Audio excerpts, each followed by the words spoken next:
This video is for educational and informational purposes only. Please do your own research before applying. Postal శాఖ నుంచి bumper notification అయితే వచ్చింది. మీరు ఈ నోటిఫికేషన్కి మినిమం 8th క్లాస్ పాస్ అయినా లేదా 10th క్లాస్ పాస్ అయినా లేదా ఏ హయ్యర్ స్టడీస్ చేసిన వాళ్ళైనా సరే ఆంధ్రప్రదేశ్ అండ్ తెలంగాణ వాళ్ళు అందరూ ఎలిజిబుల్ ఉంటారు. అండ్ మీరు దీనికి సెలెక్ట్ అయ్యాక కూడా మీ సొంత ఊర్లోనే మీ సొంత ఇంటి దగ్గర నుంచే ఈ వర్క్ అయితే చేసుకోవచ్చు. మినిమం 18 నుంచి మ్యాక్సిమం 60 ఇయర్స్ ఏజ్ ఉన్న వాళ్ళ వరకు మేల్ అండ్ ఫీమేల్ క్యాండిడేట్స్ అందరూ ఎలిజిబుల్. మీకు ఎలాంటి అప్లికేషన్ ఫీ లేదు, ఎలాంటి ఎక్స్పీరియన్స్ కానీ ఏమీ అవసరం లేదు. కాబట్టి నేను ఇదే వీడియోలో నోటిఫికేషన్కి సంబంధించిన ఫుల్ డీటెయిల్స్తో పాటు ఎలా అప్లై చేసుకోవాలో కూడా ఇదే వీడియోలో చెప్తాను. వీడియోని మాత్రం ఎండ్ వరకు చూడండి. అలాగే చాలామంది వీడియోస్ చూస్తున్నారు, అప్లికేషన్ చేసుకొని వెళ్తున్నారు, కానీ వీడియోస్ని లైక్ చేయడం లేదు. మీరు ఇచ్చే ఒక్క లైక్ మాకు ఎంతో ఎంకరేజ్ చేసినట్లు ఉంటుంది. ఇలాంటి మంచి మంచి జాబ్స్ గురించి అప్డేట్ చేస్తూ ఉంటాను కాబట్టి ఖచ్చితంగా ప్రతి ఒక్కరు వీడియోస్ని లైక్ చేసి స్కిప్ చేయకుండా ఎండ్ వరకు చూడండి. అలాగే మన ఛానల్కి వచ్చిన కొత్త వాళ్ళు ఎవరన్నా ఉంటే వీడియోస్ని లైక్ చేయడంతో పాటు ఛానల్ని సబ్స్క్రైబ్ చేసుకొని పక్కనే ఉన్న బెల్ సింబల్ని కూడా యాక్టివేట్ చేసి పెట్టుకుంటే నేను ఎప్పుడు కొత్త వీడియో అప్లోడ్ చేసినా మీకు నోటిఫికేషన్ ద్వారా అప్డేట్ అయితే వస్తుంది.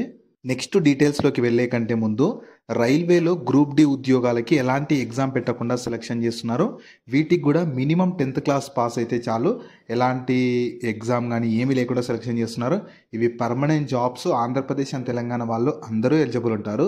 దీనికి సంబంధించి కూడా నేను డీటెయిల్డ్ వీడియో చేశాను. ఆ వీడియో మన ఛానల్లో ఉంటుంది. అదే వీడియో లింక్ని పైన ఇక్కడ కార్డ్స్లో కూడా ఇస్తాను. ఒకసారి ఈ డీటెయిల్ వీడియో కూడా చూసేసి ఇంట్రెస్ట్ అండ్ ఎలిజిబిలిటీ ఉన్న వాళ్ళు ఈ జాబ్స్కి కూడా అప్లికేషన్ అయితే చేసుకోండి. సో ఈ ఆపర్చునిటీ మీకు ఇండియన్ పోస్ట్ వాళ్ళైతే ఫ్రాంచైజీ స్కీమ్ ద్వారా ఈ ఆపర్చునిటీ కల్పిస్తున్నారు. మీరు కావాలనుకుంటే ఇన్ఫర్మేషన్ మొత్తం వీళ్ళ అఫీషియల్ వెబ్సైట్ అయిన www.indiapost.gov.inకి వెళ్ళి చూసుకోవచ్చు. ఈ వెబ్సైట్ని మీరు గూగుల్లో సెర్చ్ చేసినా వస్తుంది. ఇదే వెబ్సైట్ని కింద డిస్క్రిప్షన్లో కామెంట్ సెక్షన్లో కూడా పిన్ చేస్తాను, మీరు అక్కడ నుంచి అయినా యాక్సెస్ చేసుకోవచ్చు. అలాగే కింద డిస్క్రిప్షన్లో కామెంట్ సెక్షన్లో మన Instagram, Telegram, WhatsApp channel links కూడా ఉంటాయి. మీరు ఖచ్చితంగా వాటిని కూడా ఫాలో అవ్వండి. ఎందుకంటే నేను డైలీ వాటిలో ఇలాంటి గవర్నమెంట్ జాబ్స్తో పాటు ప్రైవేట్ ఇంకా వర్క్ ఫ్రమ్ హోమ్ జాబ్స్ గురించి అప్డేట్ చేస్తూ ఉంటాను. మీరు మిస్ అవ్వద్దు అనుకుంటే మాత్రం ఫాలో అయితే అయిపోండి. సో ఫస్ట్ నోటిఫికేషన్ ఓవర్ చూద్దాము. రిక్రూట్మెంట్ చేస్తున్న ఆర్గనైజేషన్ సంస్థ ఏదంటే ఇండియన్ పోస్ట్ వాళ్ళు 2 టైప్స్ ఆఫ్ రోల్స్ కోసం రిక్రూట్మెంట్ చేస్తున్నారు. ఫ్రాంచైజ్ అవుట్లెట్ ఒకటి, పోస్టల్ ఏజెంటు. సో మీరు ఇదే వీడియోలో నేను ఎడ్యుకేషన్ క్వాలిఫికేషన్, ఏజ్ లిమిట్స్, మీకు selection process, application process everything డీటెయిల్గా చెప్తాను. ప్రతి ఒక్కరూ స్కిప్ చేయకుండా వీడియోని ఎండ్ వరకు చూడండి. సో ఫస్ట్ ఎలిజిబిలిటీ క్వాలిఫికేషన్ చూడండి. ఫ్రాంచైజీ అవుట్లెట్ రోల్స్కి అయితే మీరు 8th క్లాస్ పాస్ అయితే సరిపోతుంది. మినిమం 8th అనమాట. ఏ హయ్యర్ స్టడీ చేసినా ఎలిజిబుల్. తర్వాత పోస్టల్ ఏజెంట్కి అయితే ఎలాంటి ఎడ్యుకేషన్ క్వాలిఫికేషన్ కూడా అవసరం లేదు. అంటే మీరు 8th 10th ఫెయిల్ అయినా సరే ఈ పోస్టల్ ఏజెంట్ వేకెన్సీస్కి మీరు ఎలిజిబుల్ అయితే ఉంటారు. అండ్ ఏజ్ లిమిట్స్ కూడా ప్రతి ఒక్కరికి మినిమం 18 ఇయర్స్ ఏజ్ అయితే ఉండాలి. మ్యాక్సిమం ఏజ్ కూడా ఇవ్వలేదు కాబట్టి మీకు 60 ఇయర్స్ వరకు ఉన్న వాళ్ళైనా సరే Andhra Pradesh and Telangana male and female candidates ఎవరైనా ఈ ఆపర్చునిటీని యూటిలైజ్ అయితే చేసుకోవచ్చు. నెక్స్ట్ అసలు మీకు ఇది యాక్చువల్గా శాలరీ బేస్డ్ అయితే ఉండదు, కమిషన్ బేస్డ్ ఉంటుంది. ఎలా ఉంటుందో చెప్తాను చూడండి. మీరు ఒకవేళ ఈ ప్రాసెస్ ఏంటంటే యాక్చువల్గా మీరు ఈ పోస్టల్ని ఎగ్జాంపుల్గా మీ సొంత ఇంట్లో కానీ, మీకు కిరాణం అంటే కిరాణంలో కానీ అలా చిన్నగా పోస్టల్ది ఓపెన్ చేసుకోవచ్చు. అందులో మీరు ఏంటంటే ఈ రిజిస్టర్డ్ ఆర్టికల్స్ సేల్ చేయడం కానీ, వాటిని బుకింగ్ చేయడం కానీ, ఏమైనా మనీ ఆర్డర్స్ని సెండ్ చేయడం కానీ ఇలాంటి వర్క్స్ చేయాల్సి ఉంటుంది. మీరు ఆ పోస్ట్ ఆఫీస్కి చిన్నగా సబ్ లాగా పెట్టుకోవాల్సి ఉంటుంది. అంటే ఆ పోస్ట్ ఆఫీస్లో చేసే సర్వీసెస్ మీ సొంత ఊర్లోనే మీ ఇంటి దగ్గరనే పెట్టుకొని మీరు కూడా చేసుకోవచ్చు. ఎలా మనీ ఏం చేసుకోవచ్చు అంటే ఈ రిజిస్టర్డ్ ఆర్టికల్స్ బుక్ చేస్తేనేమో పర్ ఆర్టికల్కి 3 రూపీస్ ఇస్తారు. అదే స్పీడ్ పోస్ట్ ఆర్టికల్స్ బుక్ చేస్తేనేమో పర్ ఆర్టికల్కి 5 రూపీస్ ఇస్తారు. అదే మనీ ఆర్డర్స్ వాల్యూ 100 నుంచి 200 అయితేనేమో 3.5 రూపీస్. అదే అబౌవ్ 200 ఉంటేనేమో 5 రూపీస్. అలా మీకు మనీ ఎంత మనీని బట్టి కమిషన్ అనేది పెరుగుతూ వెళ్తుంది. అలాగే ఒకవేళ మీరు స్పీడ్ కానీ రిజిస్టర్డ్ ఆర్టికల్స్ 1000కి పైగా చేశారనుకో మీకు 20% అలా వస్తుంది అనమాట ప్రతి దానిపైన కమిషన్గా. నెక్స్ట్ ఈ సేల్ ఆఫ్ పోస్టేజ్ స్టాంప్స్ కానీ పోస్టల్ స్టేషనరీ ఏమైనా సేల్ చేస్తే 5%. తర్వాత retail services like revenue stamps, central recruitment fee stamps కానీ ఏమన్నా చేశారనుకో ఈ డిఓపి వాళ్ళు ఏం చేసిన దాంట్లో 40% ఇస్తారనమాట. ఇంకా ఈ మంత్లీ బిజినెస్ అంటే మీరు మంత్లీ అప్ టు 5 lakh వరకు స్పీడ్ కానీ రిజిస్టర్డ్ పోస్ట్ ద్వారా పార్సల్స్ చేస్తే స్పీడ్ అయితేనేమో 10%, రిజిస్టర్డ్ పార్సల్ అయితేనేమో 7% ఇస్తారు. అప్ టు 5 lakh నుంచి 25 lakhs అయితేనేమో స్పీడ్ దాంట్లో 15%, రిజిస్టర్ దాంట్లో 10%. ఇలా మీకు మనీ పెరిగే కొద్దీ మీకు కమిషన్ అనేది పెరుగుతూ వెళ్తుంది. సో మీరు ఇలానే ఎర్న్ చేసుకోవాల్సి ఉంటుంది. హ్యాపీగా మీకు గనక ఇంట్రెస్ట్ ఉండి మీకు ఆల్రెడీ కిరాణం ఉందో లేకపోతే మా ఇంటి దగ్గర చేసుకోగలం ఖాళీగా ఉన్నాం అనుకునే వాళ్ళు మీరు ఈ అవకాశాన్ని యూటిలైజ్ చేసుకోవచ్చు. మీరు అంటే పోస్ట్ ఆఫీస్ నుంచి అఫీషియల్గా మీ దగ్గరలో ఉన్న మండల్లో కానీ డిస్టిక్లో ఉన్న పోస్ట్ ఆఫీస్ నుంచి ఇవన్నీ మీరు తెచ్చుకొని మీరు అక్కడ నుంచి సేల్ చేసుకొని కమిషన్ అయితే ఎర్న్ చేసుకోవచ్చు. సో మీకు సెలక్షన్ ప్రాసెస్ ఎలా ఉంటుందంటే ఎలాంటి ఎగ్జామ్ ఏమీ ఉండదు. మీరు అప్లికేషన్ అనేది మీ డివిజనల్ హెడ్ ఆఫీస్లో సబ్మిట్ చేయాలి. సబ్మిట్ చేశాక వాళ్ళు ఒకసారి వెరిఫై చేస్తారు.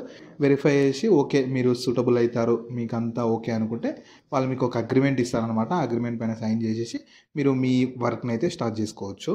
సో అప్లికేషన్ ప్రాసెస్ ఎలా ఉంటుందంటే మీకు ఇది అప్లికేషన్ ఫామ్ ఉంటుంది. కింద డిస్క్రిప్షన్లో కామెంట్ సెక్షన్లో మీకు అప్లికేషన్ ఫామ్ అనేది ఇస్తాను. అంటే నోటిఫికేషన్ పీడిఎఫ్లోనే అప్లికేషన్ ఫామ్ ఉంటుంది. అందులో మీకు ఫ్రాంచైజీ అవుట్లెట్కి సపరేట్ ఉంటుంది, పోస్టల్ ఏజెంట్కి సపరేట్గా ఉంటుంది. మీరు దేనికి ఇంట్రెస్ట్ ఉంటారో దాన్ని సెలెక్ట్ చేసుకొని ఆ ఫామ్ని మీ నియర్ బై నెట్ సెంటర్కి వెళ్ళి ప్రింట్అవుట్ తీసుకోవాలి. డౌన్లోడ్ చేసుకొని ప్రింట్అవుట్ తీసుకున్నాక దాన్ని మొత్తం ఫిల్ చేసి నేను చూసాను ఆ ఫామ్ ఎలా ఉంటుందో కూడా చూస్తాను. దానికి రిక్వైర్డ్ డాక్యుమెంట్స్ ఏమన్నా ఉంటే నోటిఫికేషన్లో చూసుకొని అటాచ్ చేసేసి మీ డివిజనల్ ఆఫీస్ ఉంటుంది కదా మీ మండల్లో కానీ ఏదో ఒకటి అక్కడికి వెళ్ళి సబ్మిట్ చేయాలి. సబ్మిట్ చేస్తే వాళ్ళు ఒకసారి వెరిఫై చేసుకొని మీకు అవన్నీ చెక్ చేసుకొని మీ ఏరియా కానీ మీ డాక్యుమెంట్స్ అన్నీ చెక్ చేసుకొని మీకు అప్రూవ్ అయితే చేస్తారు. జాబ్ లింక్ని వీడియో కింద డిస్క్రిప్షన్లో అలాగే కామెంట్ సెక్షన్లో పిన్ చేసా. ఫస్ట్ లింక్ ఓపెన్ చేస్తే ఇలా వెబ్సైట్ ఓపెన్ అవుతుంది. అందులో జాబ్ ఫుల్ డీటెయిల్స్ ఉంటాయి. చూసాక కిందకి స్క్రోల్ చేస్తే నోటిఫికేషన్ పీడిఎఫ్ ఉంటుంది. దాన్ని డౌన్లోడ్ చేసుకొని డీటెయిల్స్ అన్ని చెక్ చేశాక కిందనే అప్లై లింక్ ఉంటుంది. దానిపైన క్లిక్ చేస్తే అప్లికేషన్ ఫామ్ అయితే ఇలా ఉంటుంది. మీకు ఫ్రాంచైజీ అవుట్లెట్కి అయితే ఇలా ఉంటుంది. పోస్టల్ ఏజెంట్కి అయితే మీకు డిఫరెంట్గా ఉంటుంది. రెండు పోస్టల్ ఏజెంట్ ఫామ్ కానీ ఫ్రాంచైజ్ అవుట్లెట్ రెండు అప్లికేషన్ ఫామ్స్ కింద డిస్క్రిప్షన్లో కామెంట్ సెక్షన్లో ఉంటాయి. మీరు డౌన్లోడ్ చేసుకోవచ్చు. సో ఇందులో పార్ట్ ఏ నేమో మీరు ఫిల్ చేయాలి. పార్ట్ బి అనేది ఆఫీసర్స్కి ఉంటుంది.